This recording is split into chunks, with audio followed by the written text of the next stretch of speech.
Perkembangan Kerajaan Singhasari. Selamat datang di perjalanan waktu menuju masa kejayaan Nusantara. Kali ini, kita akan mengenal lebih dekat salah satu kerajaan besar yang menjadi jembatan antara Kediri dan Majapahit, Kerajaan Singhasari. Kerajaan ini berdiri di Jawa Timur pada tahun 1222 M, dan meski berumur singkat, pengaruhnya sangat besar bagi sejarah Indonesia. Bagaimana awal berdirinya kerajaan? Semuanya bermula dari seorang tokoh bernama Ken Arok. Awalnya, Tumapel hanyalah wilayah bawahan kerajaan Kediri. Namun karena ambisinya yang besar dan ketidakpuasan rakyat terhadap Raja Kertajaya, Ken Arok memberontak. Pertempuran besar di Gantar tahun 1222 berakhir dengan kemenangan Tumapel. Dari sinilah berdiri Kerajaan Singhasari, dengan Ken Arok sebagai raja pertamanya. Konflik dinasti. Sayangnya, masa pemerintahan Ken Arok hanya bertahan 5 tahun. Ia dibunuh oleh Anusapati, putra dari Ken Dedes dan Tunggul Ametung, untuk membalas dendam. Setelah itu, tahta terus berpindah di antara keturunan Ken Arok, dari Anusapati, lalu ke Tohjaya, hingga akhirnya Ranggauni atau Wisnuwardana berhasil membawa kembali stabilitas. Siklus dendam dan perebutan kekuasaan inilah yang mewarnai awal sejarah Singhasari.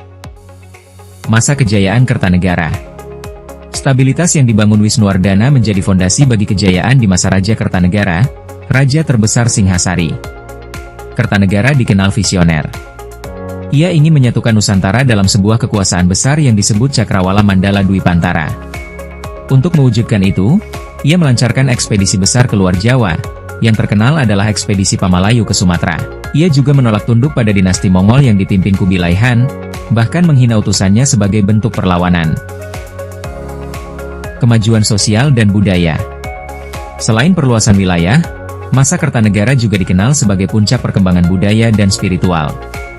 Ia menggabungkan ajaran Hindu Siwa dan Buddha Tantrayana, menciptakan perpaduan unik yang tercermin pada seni arca dan candi. Candi Singhasari dan Candi Jago menjadi saksi kemegahan seni dan spiritualitas masa itu. Kejatuhan dan warisan. Namun, kebesaran itu tidak bertahan lama. Saat Kertanegara sibuk dengan ekspansi luar, Jaya Katuang dari Kediri melancarkan pemberontakan dari dalam. Kertanegara tewas pada tahun 1292 M, menandai runtuhnya Singhasari. Tapi akhir ini justru menjadi awal bagi lahirnya Majapahit, karena menantu Kertanegara, Raden Wijaya, berhasil melarikan diri dan mendirikan kerajaan baru yang mewarisi cita-cita penyatuan Nusantara. Dari kisah Ken Arok hingga Kertanegara, Singhasari mengajarkan kita tentang ambisi, perjuangan, dan warisan yang membentuk sejarah bangsa. Inilah perjalanan Singhasari, kerajaan yang menjadi jembatan menuju kejayaan Majapahit.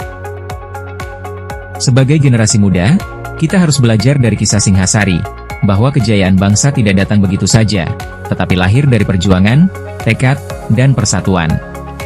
Mari kita jaga semangat itu dalam diri kita, melanjutkan cita-cita besar para pendahulu untuk menjadikan Indonesia yang kuat dan berdaulat.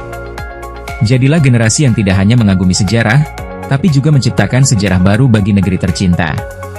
Kita hidup di zaman yang berbeda, namun nilai-nilai keberanian, kebijaksanaan, dan semangat persatuan tetap relevan untuk membawa bangsa ini menuju masa depan yang gemilang. Seperti Kertanegara yang berani menatap jauh ke depan, kita pun harus berani bermimpi besar, memajukan pendidikan, teknologi, dan budaya Indonesia agar dikenal dunia.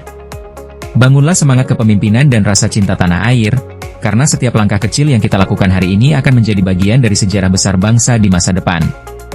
Ingatlah, kejayaan masa lalu bukan sekadar cerita untuk dikenang, tetapi cermin agar kita tidak lupa siapa kita dan dari mana kita